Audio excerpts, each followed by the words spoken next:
prison, isolated from the outside world by walls of granite.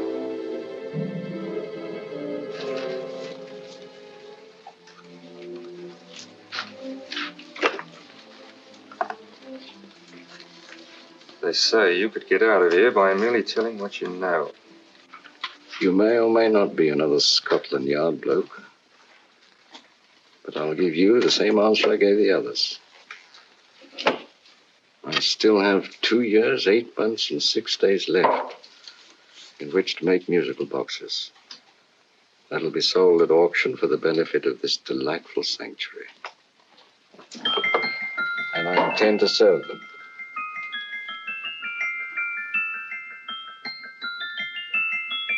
Move along. And now we come to the next object on our list, or I should say objects, because there are 3 of them. Now, ladies and gentlemen, these can be bought together or separately. Now, these beautiful little musical boxes only arrived this morning, and I didn't intend to put them on the auction block until later, but I'm going to sell them now. So, good friends, as our old pal Mark Antony used to say, lend me your ears. And what do you hear? Right. The beautiful tinkle tinkle of a musical box. What a lovely trinket. What a beautiful gift. Created and made by loving hands. A thing of beauty and utility. I was going to start with £5. It's a bargain, £5. Do I see any hands? If there's a connoisseur in the house, will go £3 for it. £2. £1. 10 shillings. Thank you, sir. Ladies and gentlemen, 10 shillings is offered for a musical box you couldn't buy anywhere in London for less than £5. It'd be stealing to let it go for 10 shillings. Like taking milk from a baby.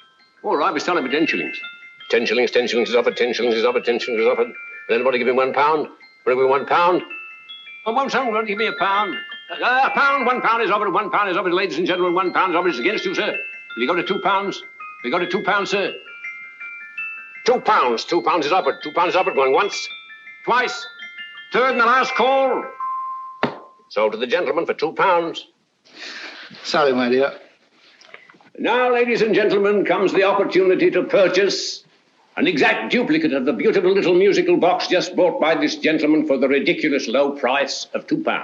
Oh, it's exactly the same. Exactly the same. Made with the same hands. You hear that? Isn't that lovely? That tinkle, tinkle, tinkle, tinkle. Sounds like Bow Bells to me, you know, with little angels pulling on the rope, eh? Who'll give me £2 for it? Who's starting with £2? Will anybody start with £2? Oh, come, ladies and gentlemen. You know, from your enthusiasm, we might all be in Scotland instead of London. Please buy it for me, Daddy. £2, certainly not. We all might be in Scotland. Besides, I don't like his manner. £1, 10 shillings. £1. £1 is ours. £1 is offered. £1 is offered. Going £1. Any advance? Going once, going twice. The third and the last call. Sold to the lady for £1. Smart bidding, my dear. Thank you. We come to the third and last of these beautiful little musical boxes. Exactly the same. Tinkle, tinkle. Isn't that lovely? Ladies and gentlemen, I don't bring you here to gull you and swindle you. This is the exact replica of those 2 I just sold before.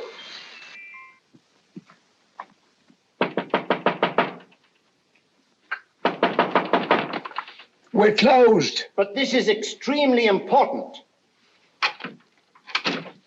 Come in, sir, come in. I'm sorry to disturb you, but I was unfortunately delayed from arriving in time to bid on certain articles which I was rather anxious to obtain. Oh, perhaps they weren't sold, sir.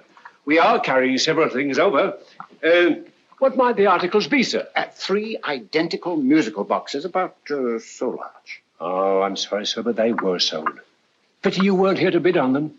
They didn't bring anything like the real value. I'm most anxious to obtain them. I wonder if your records would show who the purchasers were. Oh, we don't usually give out that information, sir. For certain, shall we say, sentimental reasons, I'm most anxious to get in touch with the purchasers. I'd be willing to pay, shall we say, £5. Well, for certain sentimental reasons, sir, we'd be very happy to oblige. Alfred, today's sales. The 3 musical boxes. Musical boxes, oh. Ah, here we are. The first purchase for £2 from Mr. Julian Emery, 52 Portman Square. Write this address down, Alfred. Yes, sir. Second didn't leave any name. Oh, how unfortunate. I think she's a dealer. You see, they don't like us to know where the things are going. On account of the profits. You say the second purchaser was a woman. Can you give me a description of her? Oh, she was a young woman. Fairly tall, slender. She had a light complexion and dark hair, and she was wearing A grey suit, don't you remember? That's right. She probably runs a gift shop. She paid £1. You say she comes here fairly frequently? No, I didn't say so. But she does, sir. Like as not, she'll come in on Thursday. We have sales on Mondays and Thursdays. Oh. And the third box? The third, Mr. William Kilgore, 143B Hampton Way. For 10 shillings. Quite a drop from £2. Mr. Kilgore was a Scotchman. Oh. Well, thank you. You've been most helpful. Oh, thank you, sir. And any time you're passing, drop in. We always have lovely things for sale. How kind, sir? Thank you. I'll be back Thursday.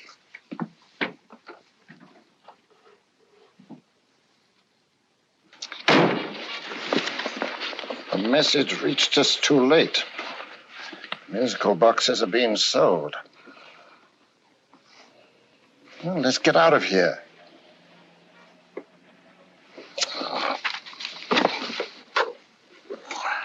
Someday you'll go too far. Reaching for a star, you fool. Yet a fool may touch a star, Colonel Cavanaugh, if he but reach high enough. But not possess it as you would. The musical boxes, they've been sold. What a pity for you, my dear Colonel. Is it my fault that the message reached us only an hour ago? Is it my fault that they were sold? You can't hold me responsible for that. Hope for your sake you're right.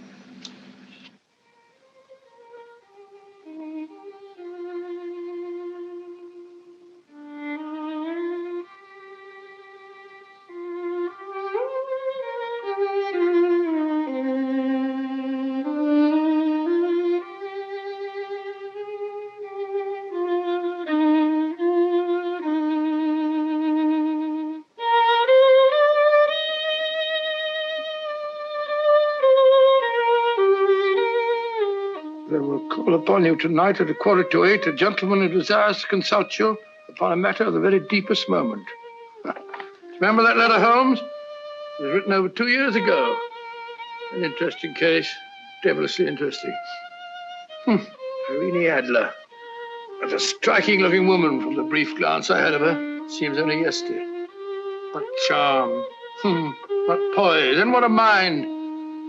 Sharp enough and brilliant enough to outwit the great Sherlock Holmes himself. I take it the new issue of the Strand magazine is out, containing another of your slightly lurid tales. It is indeed. And what do you call this one?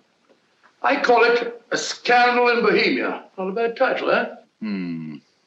If you must record my exploits, I do wish you'd put less emphasis on the melodramatic and more on the intellectual issues involved. More on the What do you mean by that? Well, I do hope you've given the woman a soul. She had one, you know. By the woman, I suppose you mean Irene Adler. Yes. I shall always remember her as the woman.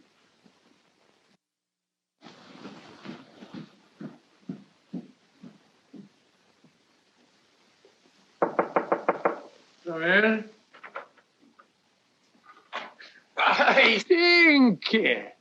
That's it, old boy. How are you? How are you, old boy? I haven't seen you for years. I want you to meet my old friend Sherlock Holmes.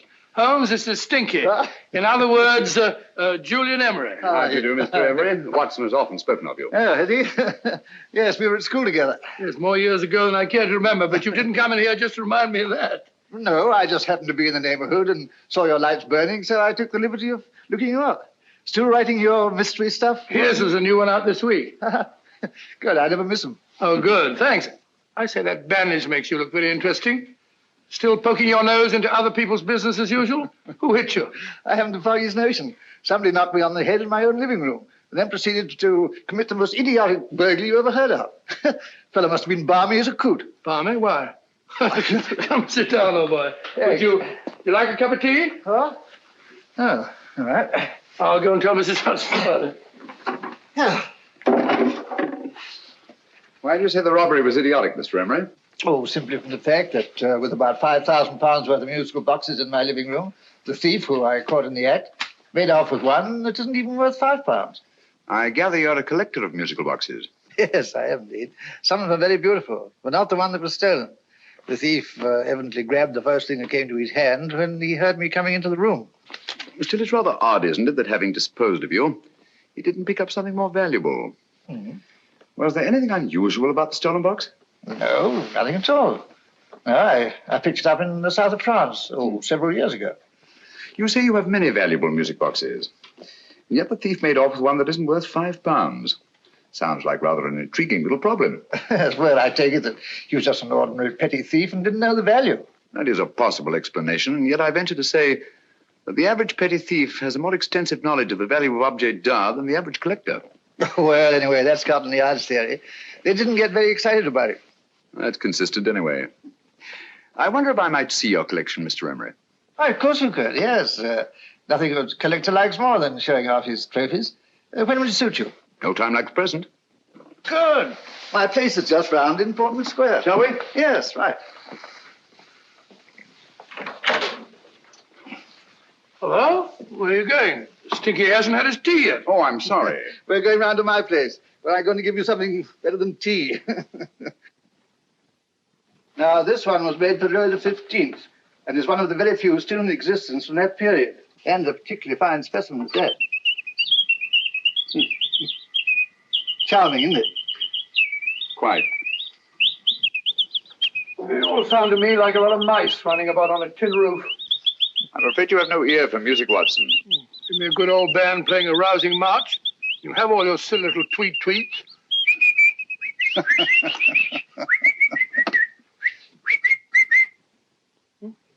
Another one. Excuse me.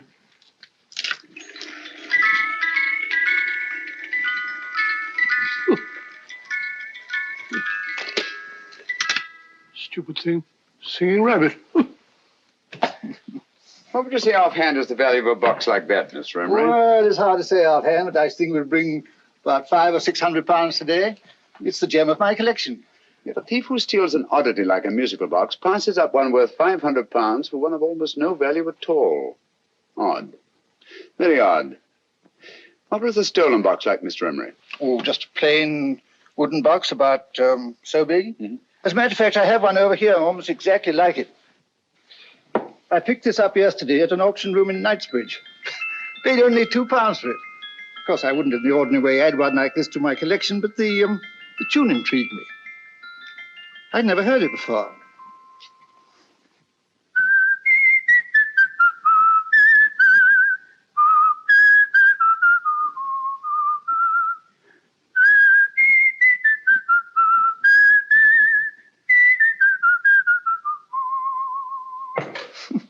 You have a remarkable ear for music, Holmes. Rather an unusual melody. Sit down, Will. Thanks. You say you bought that box at an auction sale yesterday? Yes, the Gaylord auction rooms in Knightsbridge. Mm-hmm. Run by old, what's his name? Crabtree. That's the man. At what time was the robbery committed? Oh, about 3 o'clock this morning. You know, Mr. Emery, that box and the robbery might well be cause and effect, especially since you say that the stolen box outwardly resembles this one a great deal.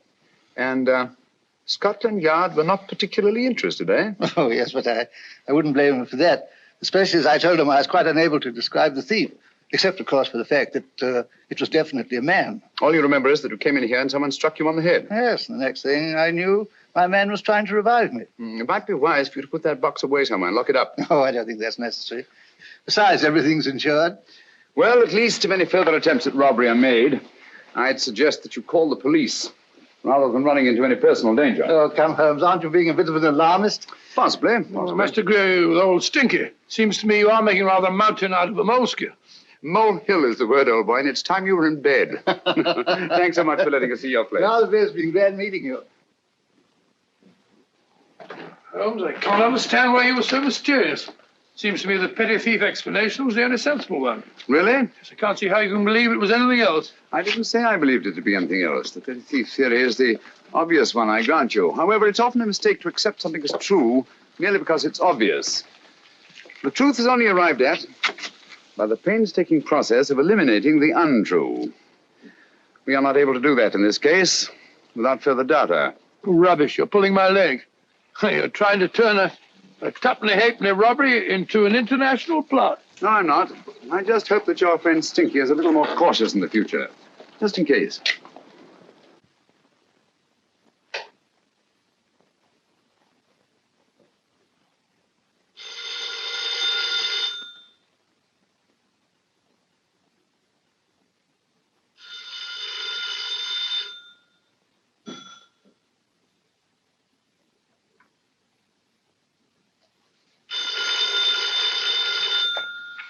Hello? Yeah? Julian Emery here. Who? Why, of course I remember you, Mrs. Courtney. Yes, you're the one bright spot at that appallingly dull affair of Lady Sanford's. Huh? Of course it isn't too late to come round. Yes, I shall be delighted to give you a drink. I tell you what, come straight up and I'll leave the door unlatched. Right, well, 15 minutes? Good. I shall be counting each moment. No, I mean that, really. Right, goodbye.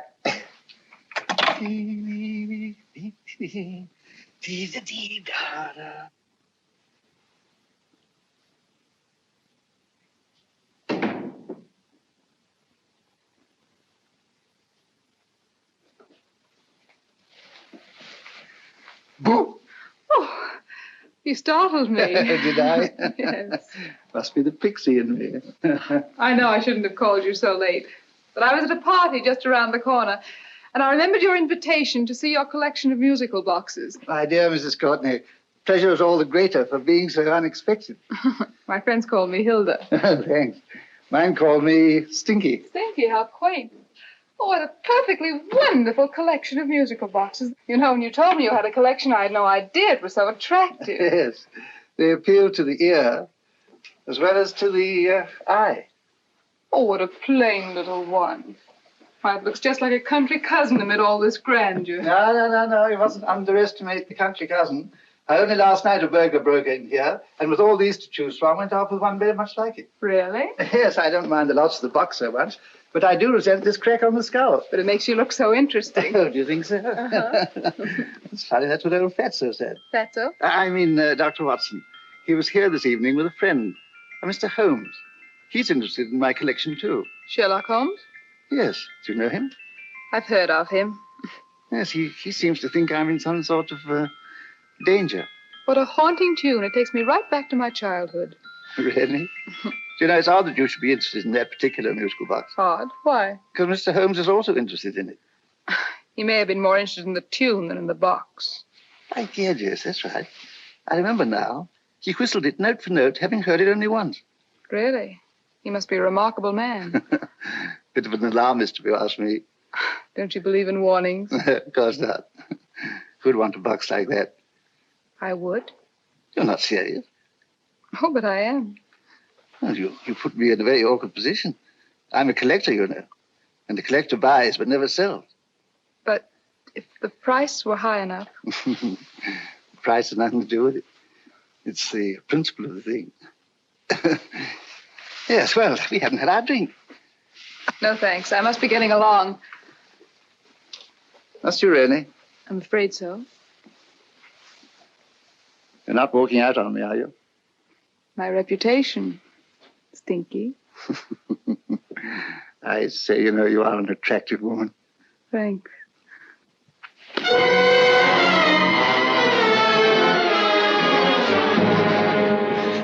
You fool. I told you to wait outside. What did you have to kill him for? All I had to do was walk out with this. He held you in his arms. Don't touch him. Don't touch anything. Now get out. I'm sorry. You're sorry. What about me? This is murder. What about Scotland Yard? What about Sherlock Holmes? Now get out!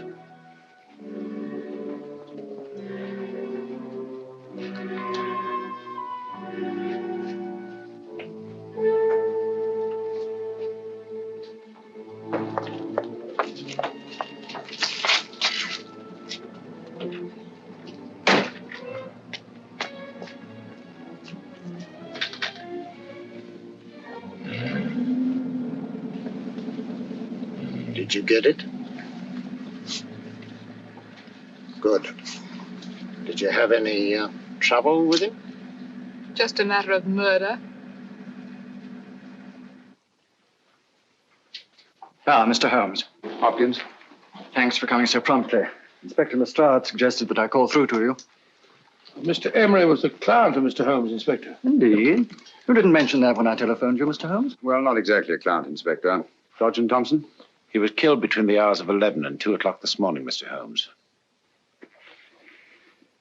Must have been someone he knew, someone of whom he had no suspicion. Poor old Stinky. It's all my fault. I should have prevented this. Well, it's no time to start talking about that now, Doctor. Apparently it's gone.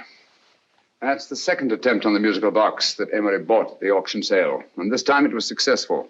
But that box was only worth £2. It was worth a man's life, Watson. I think we'd better pay a visit to Gaylord's auction room and that fellow Crabtree. Inspector, may I suggest that you make a complete search of this flat for a small, plain, musical box about that size? Thank you. Come on, Watson. You say the first box went to Mr. Julian Emery. The second to Mr. Kilgore, 143B Hampton Way. And the third to the unidentified young lady who presumably has a shop and lives near Golders Green. That's right, Mr. Holmes. Isn't it rather strange, Mr. Crabtree, that you should have had 3 identical musical boxes all playing the same tune? Where'd they come from? Dartmoor Prison. Dartmoor? Here, we get a regular shipment from there every month. The inmates manufacture them. Well, they make all kinds of things, pipe racks, waste paper baskets, musical boxes. Did you happen to notice if anyone showed any particular interest during the auction in the purchasers of these 3 boxes? Oh, come now, Mr. Crabtree. This is very literally a matter of life and death. Well, since you put it that way, Mr. Holmes, there was a gentleman came in here about an hour after closing time, and he was in an awful state, he was. He gave me £5 to tell him where the boxes had gone to. He said they had a sentimental value for him, sir. Expensive sentiment. Can you describe him? Well, he was tall, distinguished looking, and he had grey hair and a moustache. He was quite a gentleman, sir. What was his reaction when you were unable to supply him with the address of the young lady who owned the shop? I told him the young lady usually come back on Thursday. He said he'd come back on Thursday. Now, that's tomorrow. Thank you, Mr. Crabtree. You've been very helpful. Thank you. Come along, Watson. Where are we going now, Holmes? To the home of Mr. Kilgore, the man who bought the 3rd box.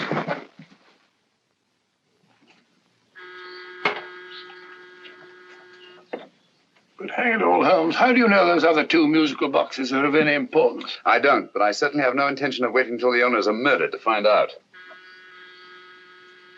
No one at home. I hope that's the explanation. I'll have a look through this window.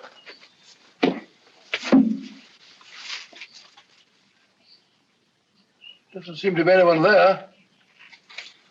The whole place seems deserted as far as I can see. Yes.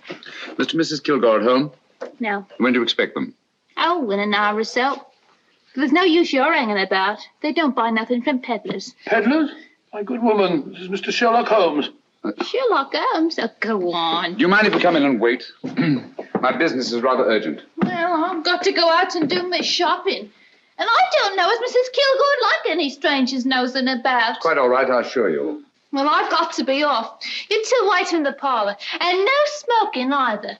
Mrs. Kilgore says it smells up the house. Funny old girl, Holmes.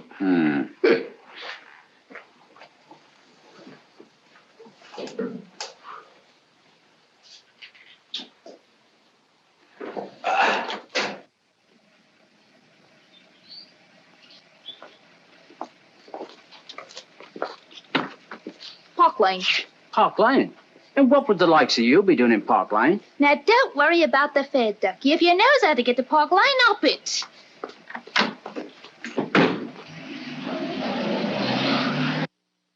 You know, Holmes, I've been thinking.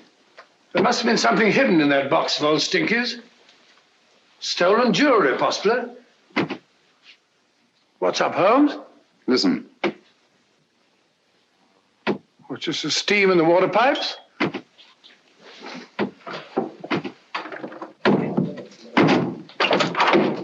Watson! Great Scott! Come on, Holmes. Get on the chair here. All right, my dear. There. Now, don't worry. It's all over. There you are, dear. Don't cry anymore. She tied me up and shut me in the cupboard. I know. She won't come back. Did you show her your new musical box? Yes, she said she wanted to hear it play, and as soon as I showed it to her, she grabbed hold of me. I know. Now, don't worry. We'll buy you a new musical box. Yes, my dear, the best one in London. Watson. Oh, what a fool I've been. What do you mean, Holmes? She took the musical box out of this house in that market basket, right under our very noses. Why could the Kilgore charwoman want to take the music box? She isn't the Kilgore charwoman. She's a consummate actress. An extremely clever, unscrupulous woman who will stop at nothing. Take care of the child, will you, Wolfella, till our parents get back. Explain everything to them. Of course I will. But, Holmes, where are you going? Somewhere, somehow. I must get to the young lady who bought that third musical box before our opponents find out. I only hope that I won't be too late. Oh, no. No, darling, you mustn't cry anymore. Now, cheer up. Would you like to hear old Uncle make a noise like a duck?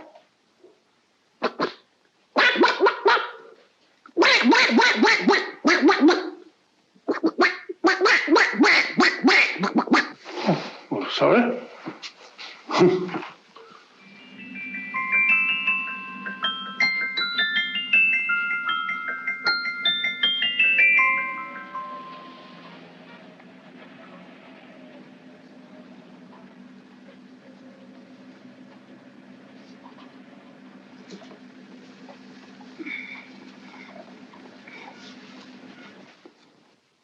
Now, ladies and gentlemen, how much am I offered for this beautiful lace Dresden china figurine? A lady of the French court. Now, this is the genuine article. What a beautiful ornament for your mantelpiece. Or you could use it as a centerpiece on the dining room table. Now, will somebody start me for £10? Will somebody start me for £10? £8? £7? All right, £5 is offered, £5 is offered, £5 is offered, £5.10, £5.15, £5.15. £6 is offered, £6, going once, going twice, the third and the last call. Have you all done? Sold to the lady from Twickenham for £6. Next, we have a real museum piece, ladies and gentlemen. A fine 19th century doll. The costume an exact replica of the holiday clothes worn by the Hungarian peasant women. Now, ladies and gentlemen, an article like this would cost you from £15 to £20 in a West End shop. I'm not going to ask you for anything like that. Who'll give me £2 for it? £2. Anybody offer me £2? £2 for the Hungarian? £2? £1. What? Anybody give me £1? Anybody offer me £1 for the doll? £1 is offered, ladies and gentlemen. £1 is offered.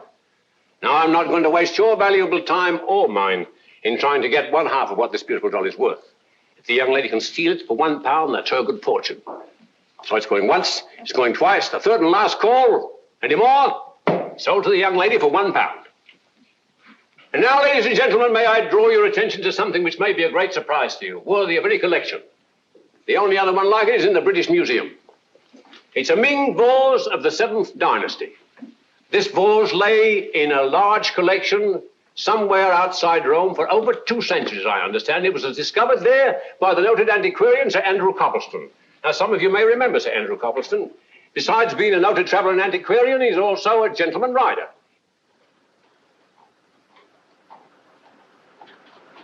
The girl with the parcel in her hands, that's her. Are you sure that's the girl? Well, she fits perfectly the auctioneer's description. Follow her, Hamid.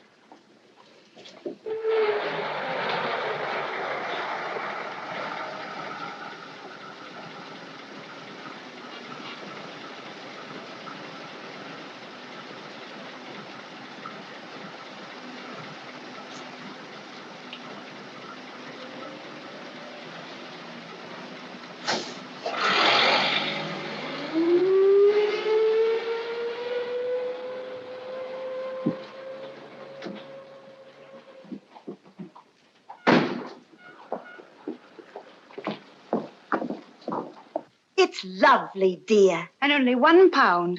We can get at least 3 for it. Easily. I'll go make some tea. I could do with a cup. Right. Good afternoon. Good afternoon. I'm looking for a birthday gift for a 7-year-old girl. What would you suggest? We have some lovely dolls. Now, this Hungarian I think peasant- she has enough dolls already. Books are always welcome. Well, I'm looking for something a little different. Well, that's rather cute. What is it? Oh, that's a musical box. Children always love them. And this is an exceptionally nice one. It plays many tunes.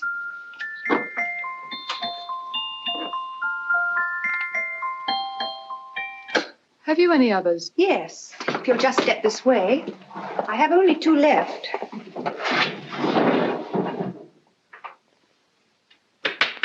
How nice.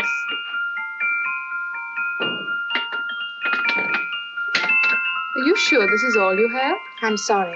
They're rather hard to find, you know. That's our entire allotment.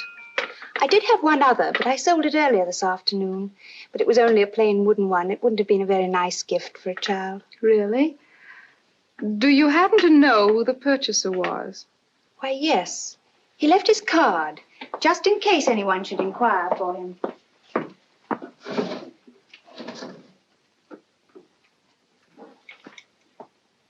How interesting. I'm sorry, but I'm afraid I'll have to look a bit further. Thank you anyway. Good afternoon. Thank you.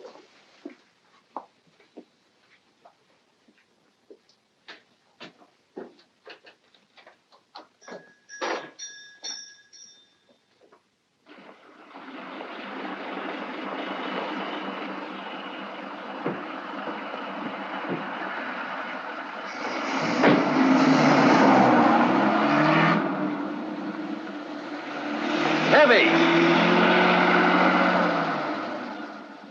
Follow that cab. Here now, what? Scotland Yard. Hop in.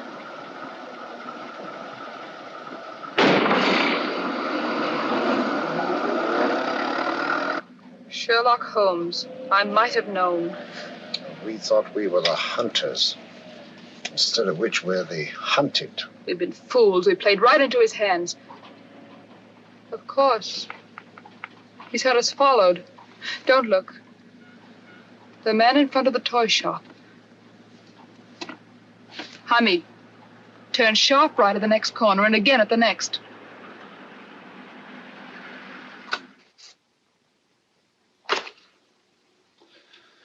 No photograph of her, Commissioner. As I expected. She's not a known criminal. But how do you expect to know if you do find her? After all, she was disguised as a charwoman. Don't worry, old fellow. If I ever see her again, I'll recognize her. Well, it won't be long till we know who they are and from where they operate. Who's covering them? Sergeant Thompson's following them, sir. They won't get away from him. He's a good man. We could have arrested them at Clifford's toy shop if we had any proof. But we know that they killed Emery. Proof, my dear fellow. We must have proof. We have X-rayed it, sir. There's nothing whatever concealed in the box. We'll have a look at the plates.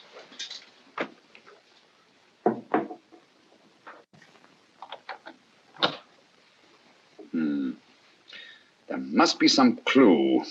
And it's probably so obvious that we've all overlooked it. Seems to me we're up against a bunch of lunatics. Not lunatics, my dear fellow. Extremely astute, cold-blooded murderers. What can these little musical boxes have in them that's so important? Don't forget they were made in Dartmoor prison. You can smuggle stuff into prison, but not out. Do you want us to break the box apart, sir, to see if there's anything the X-ray hasn't caught? No, not yet.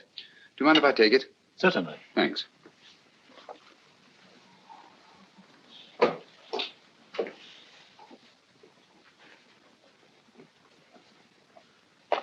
The governor of Dartmoor Prison informed us, sir, in answer to Mr. Holmes' question, that all 3 musical boxes were made by the same convict, John Davidson, serving a 7-year term, sir. Davidson? The Bank of England plates. That'll be all. Yes, sir. Now we're getting somewhere. Wait a minute. How did you know about the plates, Mr. Holmes? I'm a student of crime, Inspector. I make it my business to know about such things. And when the name of Davidson was mentioned... Well, who is this fellow Davidson? As long as Mr. Holmes seems to know all about it already, I suppose there's no harm in telling you. 2 years ago in London, there occurred a robbery of such tremendous importance, although the stolen articles themselves have no intrinsic value whatsoever, that the Home Secretary was instrumental in seeing that not a word of it appeared in any newspaper. But you never told me anything about this, Holmes. You were away at the time. Articles of no intrinsic value and yet of such importance? I don't understand. Davidson was apprehended within 15 minutes of committing the theft. But by that time, he'd hidden the articles in question and they've yet to be found. Before going further, Dr. Watson, I must inform you that this matter's not to be mentioned outside of this room. Of course not. Do I look like a man who'd gossip? Let's not go into that now, old fellow, shall we? Davidson had been employed for years in a position of extreme trust by the engravings department of the Bank of England. The articles he stole were nothing less than a complete duplicate set of plates for printing £5 notes. What? The Bank of England's own plates? Precisely.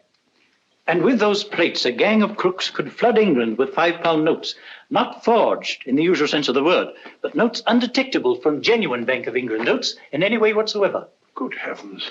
Any whisper at all might have resulted in enormous damage in shaking public confidence in the Treasury. We tried everything after we arrested Davidson. Offered him a shorter sentence if he'd tell us where he'd hidden the plates. Why, we even put in Scotland Yard men with him as cellmates, but no results. Obviously, Davidson is a man of strong character and infinite patience. Yet suddenly he feels impelled to smuggle out the secret of the hiding place of the plates to his confederates. Why? I don't understand, Mr. Holmes. Well, for example, has the Bank of England made any plans to radically change the design of the £5 note so that in, say, 7 years from now, notes made from the stolen plates would be worthless? Confidentially, Mr. Holmes, such a move was discussed. But replacing all the £5 notes in circulation would be such a Herculean task that nothing's been done about it as yet. I see. Of course, there is another possible explanation. Davidson didn't have much time to find a hiding place before he was captured. He may be afraid that the plates will be accidentally discovered before he's released. Hence his anxiety to communicate their whereabouts to his confederates as soon as possible. I believe you've hit it, Mr. Holmes. I'm sure that the message is contained in this musical box. Or rather, in all 3 musical boxes, since possession of all 3 seems to be essential. Our opponents have 2/3 of the puzzle, we have 1/3. Well, what are you going to do, Holmes? Try to deduce the message from the 1/3 that we have.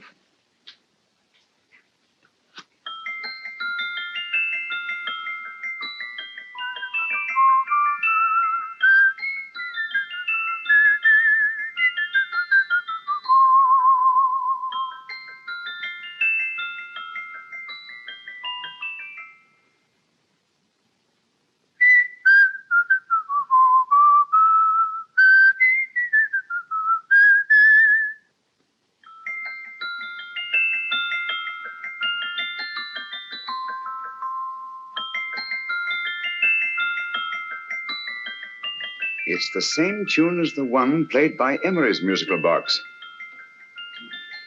And yet it's different. Sounds the same to me. The tune. Somehow the tune is the key to the mystery. It must be the tune. Otherwise, why use 3 musical boxes to convey the message? Why not collar boxes or shoe boxes? Yes? Oh. It's for you, Inspector. Oh, thank you, sir. Inspector Hopkins speaking. What? Where? Golders Green Station reports they've just found Sergeant Thompson's body.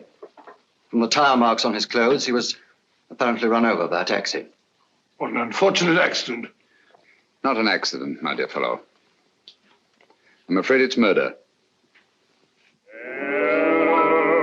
You never know just who you're going to meet when you're walking down a busy London street. Mrs. Hawkins, Mrs. Brown, any subject of the crowd. Oh, you never know just who you're going to meet. So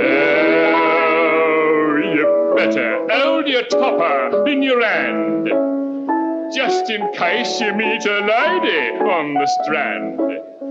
Girls will think you're kind of sweet, and your day will be complete. Oh, you never know just who you're going to meet. Now a gentleman is judged by his appearance. Yes, a gentleman is judged by how he talks. Now he's much better off when he's acting like a toff, especially if he's taking him a walk. What on earth is this outlandish place? A rendezvous for actors. Actors? Buskers, old boy. You've seen them 1,000 times. Actors who entertain the queues, waiting outside theaters.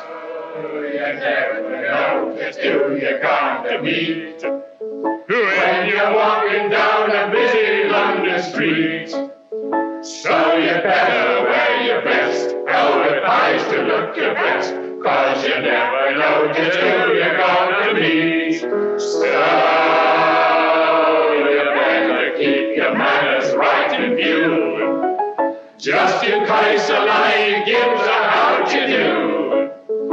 Keep your trousers in a pleat, shine your shoes and keep them neat, 'cause you never know just who you're going to meet. Blimey. Mr. Holmes. How are you, Joe? Never met him. And yourself? Fine, thank you. I want you to meet a friend of mine, Dr. Watson, Joe Sisto. Oh, well, any friend of Mr. Holmes is a friend of mine. Hi, Joe. He did me a good turn once that I'll never forget. Yes, I cleared Joe of a most unpleasant charge. Murder, no less. Oh, really? By proving to the satisfaction of the police that he was busy at the time blowing open someone's safe. That's right, Governor. Good gracious me. Joe, now you can help me. Come on, buzz off, buzz off. Come on, up it, up it. Can't a gentleman have some peace and quiet around here? And you too. There you are, Mr. Holmes. Now we can have some peace and quiet around here. Thank you, Joe. There's £5 in this for you. Well, I wouldn't want to take it on myself, sir. But I can get somebody to do it for you for half of that. You don't know what the job is yet. For £5? Murder, ain't it? What? No, Joe, not murder, just music. I want you to identify a song for me. Oh, there ain't a song that's been written that I don't know. That's why I came to you. Of course, the violin is more my instrument, but, oh, well, here we go. Now listen to this, Joe.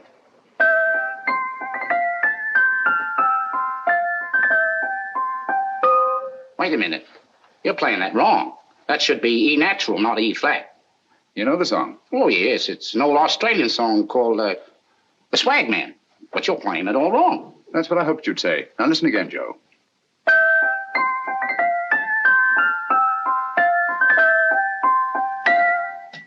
That's the same tune, all right. But you're making different mistakes than you did the first time. No, not mistakes, Joe. Call them variations. Here, play the song for me, will you, the way it's written.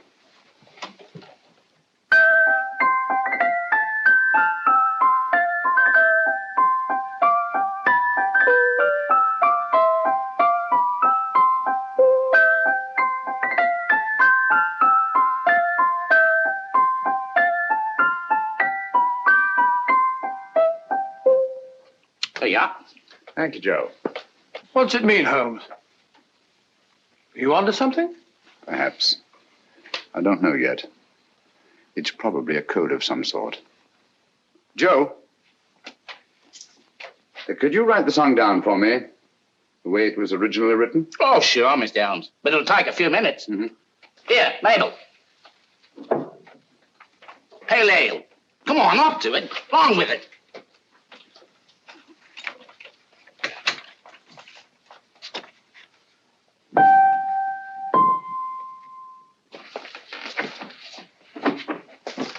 Well, obviously it isn't the lyrics. No combination of those words made any sense at all. The variations in the way Emery's musical box played the tune are different from the variations in the one we have. You sure? Quite.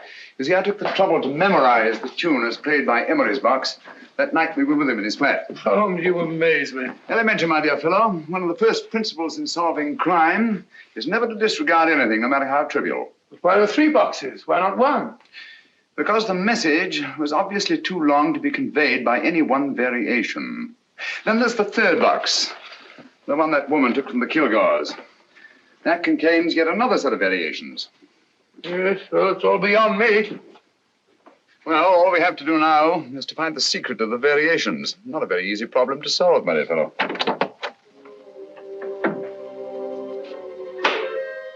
Hello. What's up? We've had company.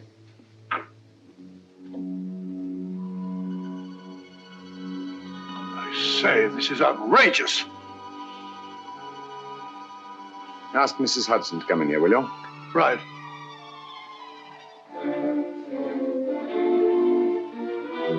Mrs. Hudson? Yes? Oh, there you are. Will you come up here at once, please? Oh, coming, sir.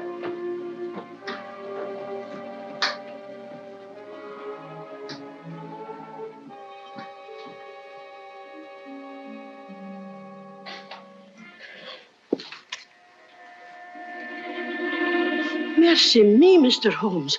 What has happened? Who called while we were out, Mrs. Hudson? Just a young lady. The one who said you wanted her to wait for you. And a nice-looking old gentleman with Our her. friends again, Watson. Friends? What did the young lady look like?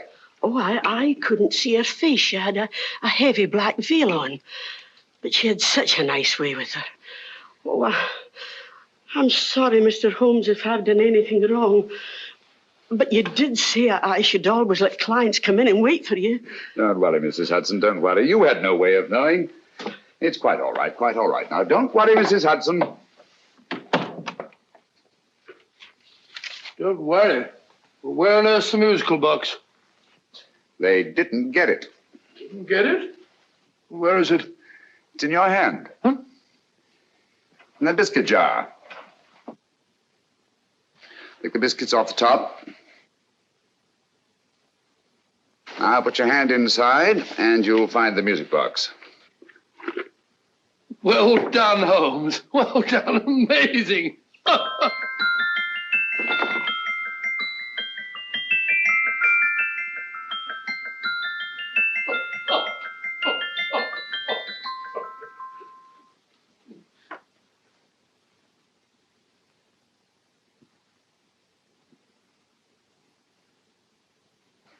Whew. Nice fresh smell.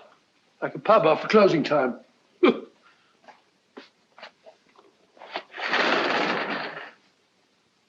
I say, Holmes? What? It's morning. Allow me to congratulate you on a brilliant bit of deduction.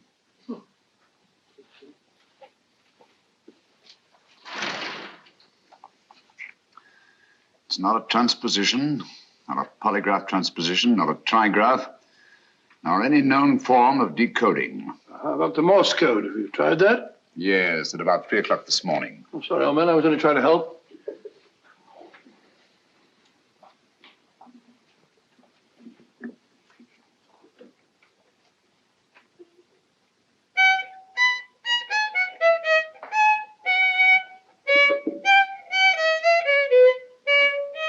Oh, do me a favor. Not again. Must have heard that thing 1,000 times.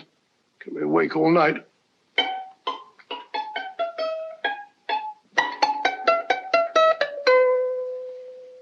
Not a very distinguished composition, I grant you.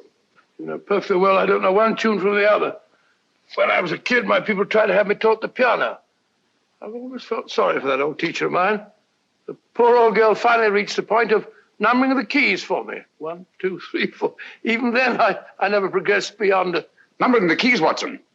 The 19th key of the keyboard is the 19th letter of the alphabet. S. Here. Write this down when I give it to you, old fellow, will you? First altered note. Write S first.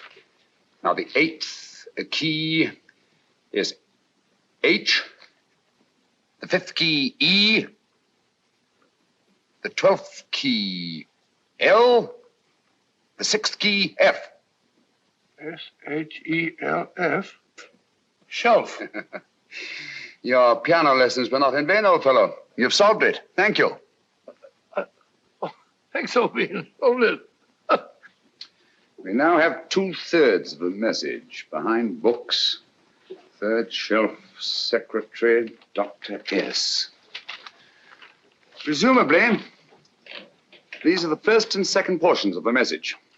And this gang has the first and third parts of it. Precisely. Then it's a stalemate? Yes, Commissioner, but we can't leave it like that. There's no doubt in my mind that they'll try to secure our third of the message that's missing. Well, I assume you've taken every precaution to guard the Clifford music box. Oh, yes, it's carefully hidden at Baker Street with Dr. Watson on guard. However, I'm reasonably certain that, difficult as it may be, we can find the plates even without the missing part of the message.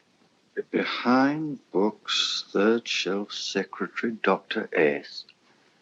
Well, outside of the fact that Davidson hid the Bank of England plate somewhere in London, Mr. Holmes, I don't see that we've progressed at all. Allow me to point out to you, sir, the key words Dr. S. It looks as if the plates were hidden in the house of the doctor. Whether S stands for his first or last initial remains to be determined by a process of elimination. Well, there must be 10,000 doctors in London with S for a first or last initial. Precisely. And every one of them will have to be questioned in person. That's why I say this is a task for Scotland Yard. It's a task, all right. But Scotland Yard has searched worse haystacks and found the needle. Well, for the time being, I'll leave the matter in your hands, gentlemen. We'll call you if and when we get a lead on our mysterious Dr. S. Thank you. In the meantime, I intend to follow up a little clue concerning a cigarette.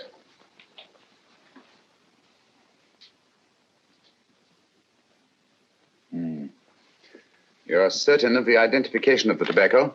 Absolutely. I have made up this special blend for only 3 customers. It is almost pure Egyptian, with admixture of latakia for added body, and a pinch of perique.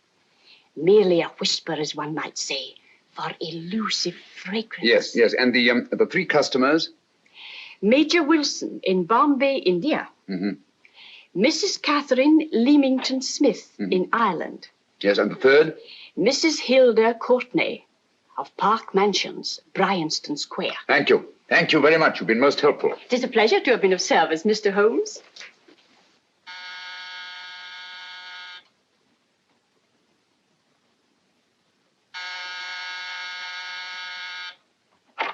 Yes?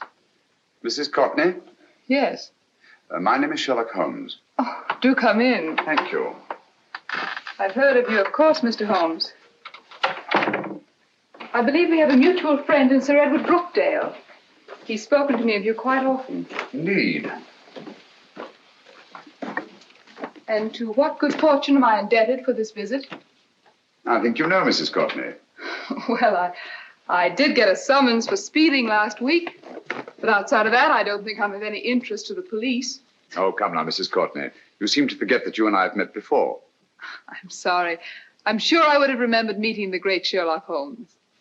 Please sit down. Thank you. You say we met before. Yes. At the home of Mr. and Mrs. Kilgore, 143B Hampton Road. Kilgore? I don't think I know anyone of that name. Well, I didn't say you knew them.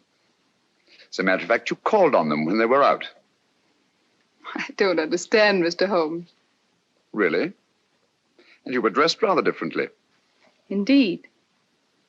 Cigarette? Thank you.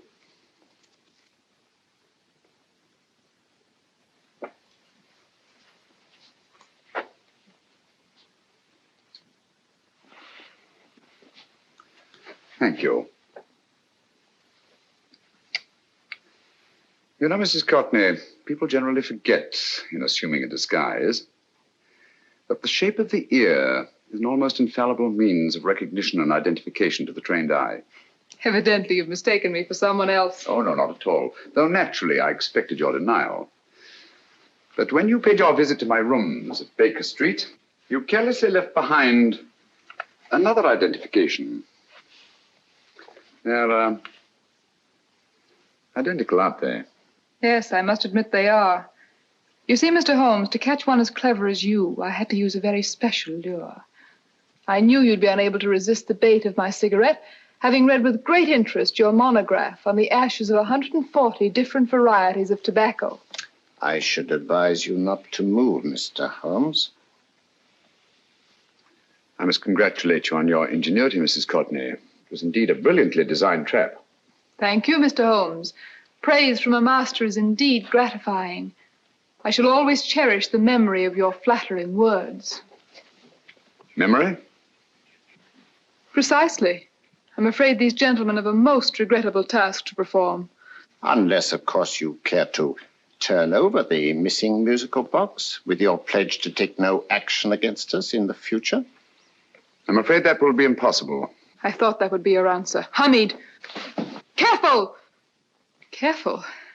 There's no need to be unnecessarily rough with our distinguished guests. You realize, Mr. Holmes, that your demise will not take place here. The corpus delicti, you know. Well, naturally. Shall we go? It's so fearfully awkward having a dead body lying about. Don't you agree, Mr. Holmes? Another dead body shouldn't weigh too heavily on your conscience, Mrs. Courtney.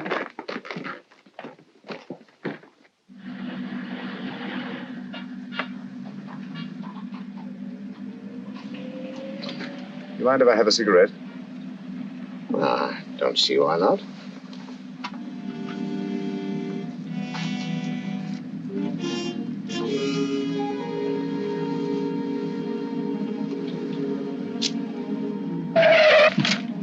Be careful, Hamid. It's the brakes, they bind. Thank you, Colonel Kavanagh. It's very considerate of you.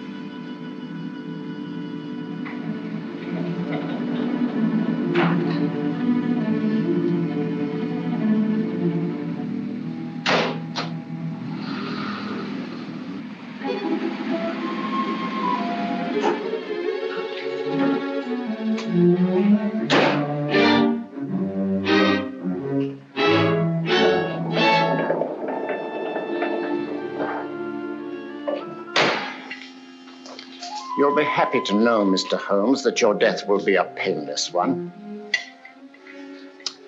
Hamid, attach this to the motor of the taxi. That little attachment, my dear Mr. Holmes, contains the deadly fluid known as monosulfide. The Germans use it with gratifying results in removing their undesirables.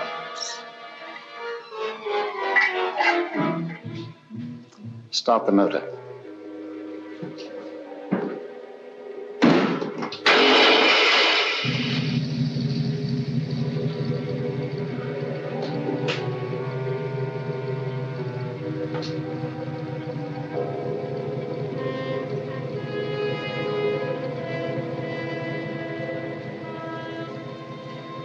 Tape his mouth.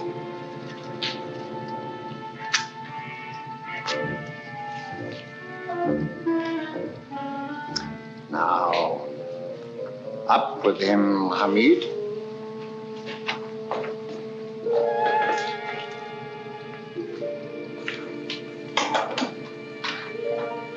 You find yourself like Muhammad's coffin, Mr. Holmes, suspended between heaven and earth. Plenty of fuel in the tank? Good. It would be too bad to have anything go wrong through so simple an oversight.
Yeah?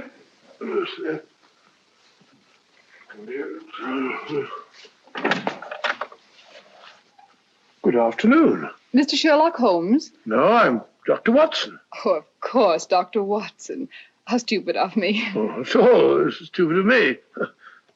Won't you come in? Well, I really came to see Mr. Holmes. Oh, I'm afraid he's out. I don't know when he'll be back. Perhaps there's something I can do. Won't you sit down? Thank you. You know, Sherlock Holmes and I have been engaged on a great many cases. Oh, really? Yes, indeed. As a matter of fact, this very moment we're involved in one of the most baffling... Oh, well, won't you tell me your trouble? I may be able to help you. That's very kind of you, Dr. Watson. Perhaps if I wouldn't be imposing too much. Imposing? Oh, there's no imposition. No imposition at all. A pleasure, I assure you. Now, tell me all about it, Miss Williams. Mrs. Williams. I live in Surrey, Dr. Watson, and I've come up to London in sheer desperation. My only sister has disappeared, and the local police seem utterly unable to find her. Well, Holmes and I solved a case exactly like that once. Very interesting as far as I remember. I call it the adventure of the solitary cyclist. Oh, sorry. Now I come to think of it, it wasn't so very similar. Entirely different. I don't think what I was saying. Where were we? She's only 17, Dr. Watson, and until she disappeared last Thursday, she seemed to be in the best of spirits. Possibly a romantic entanglement? Oh, no, nothing of the sort. She left no note, didn't even pack a bag, no explanation. She just started to walk to the village from our house in broad daylight and simply vanished from the face of the earth. Oh, there. Might I have a glass of water? Glass of water. One minute.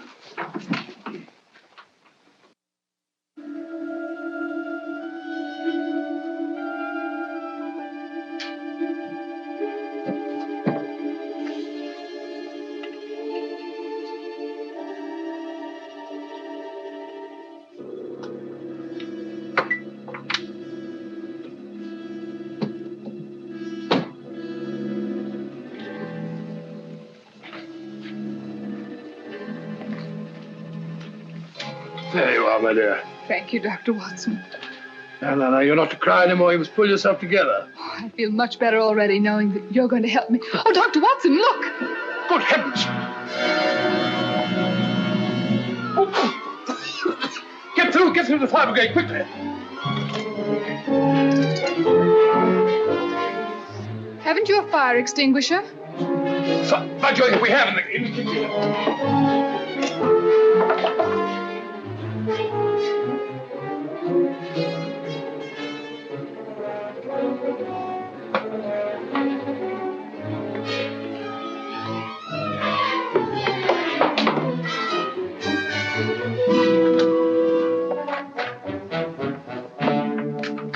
Don't you worry, Miss Williams. We'll have this thing out in no time.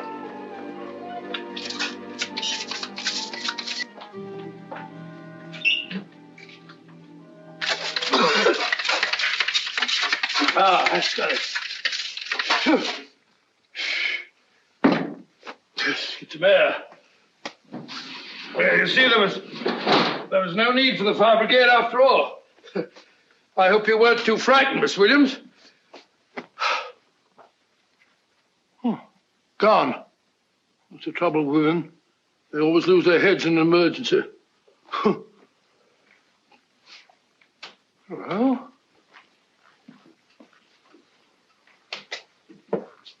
a musical box.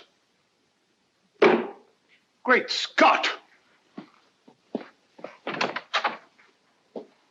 Miss Williams!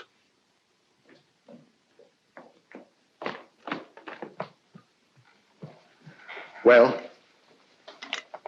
good. And Holmes? By now, Mr. Holmes has no doubt exchanged his violin for a harp. Always assuming that heaven is his destination. Yeah. And now that we have the missing musical box.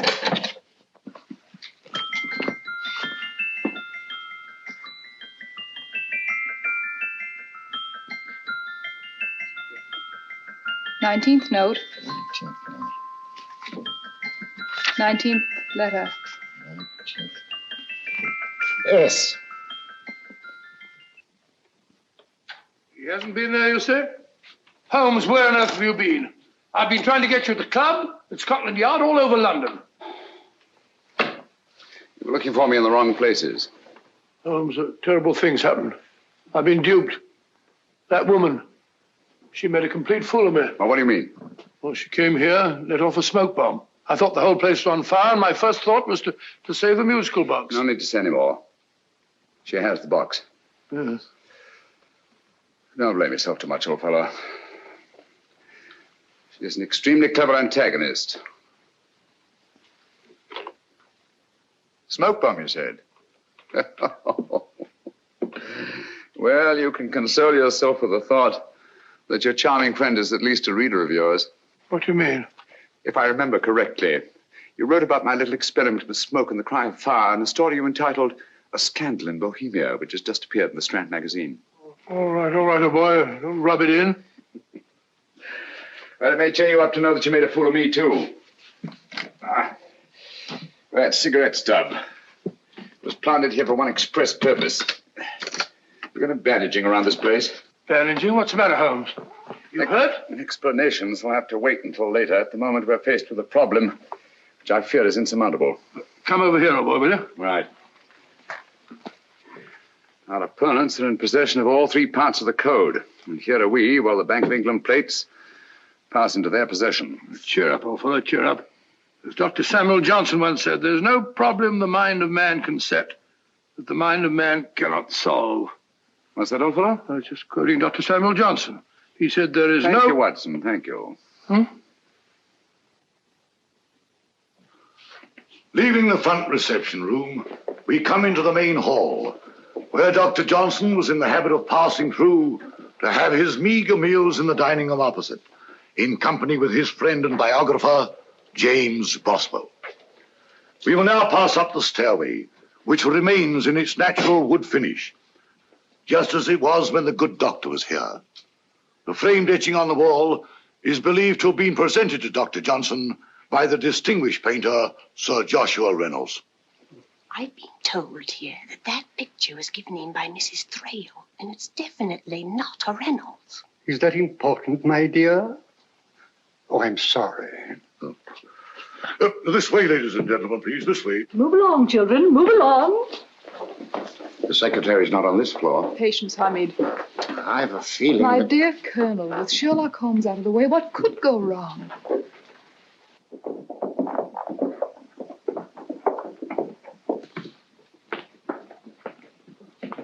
And here we have the Garrett Library, in which Dr. Johnson wrote his famous dictionary, and in which you will see also many of the great man's books and other items of interest.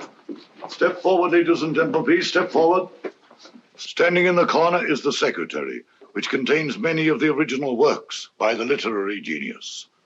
On this table, Dr. Johnson's cat, Hodge, used to sleep while his master worked. A strange thing about this cat, ladies and gentlemen, was its love of oysters. They do say that the dear doctor often went hungry to find the cat that delicacy. What a pity. Now we will visit the grey room, which is immediately below us, in which you will see the very bed in which Dr. Johnson died. What did he die of? Gout.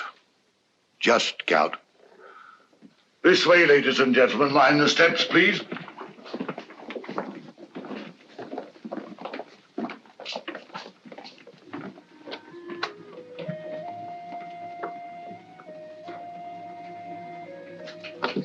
Your keys.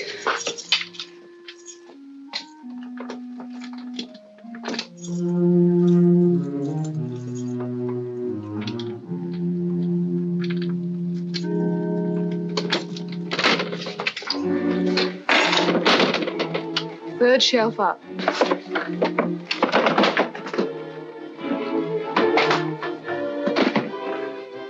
The knife.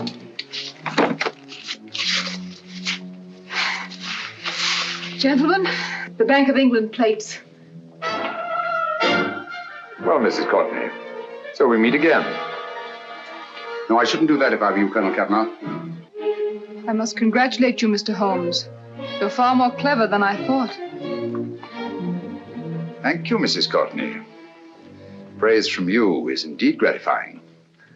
I shall always cherish the memory of your flattering words. Memory? Oh, thank you. And now I have a most regrettable task to perform.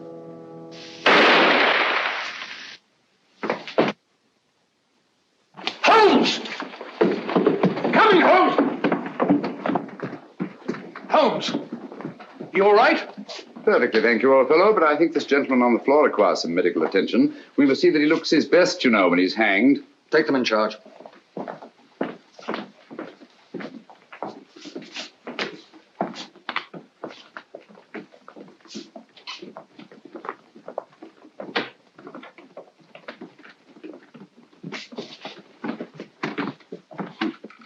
A brilliant antagonist. It's a pity her talents were so misdirected. Will you see that these plates are returned to the Bank of England, Inspector? I still don't understand how you solved it, Mr. Holmes. It's entirely due to Dr. Watson. He gave me the clue when he mentioned Dr. Samuel Johnson. Well, congratulations, Doctor. Oh, thank you, Inspector. I don't think I'd have done it entirely without Mr. Holmes's help, you know.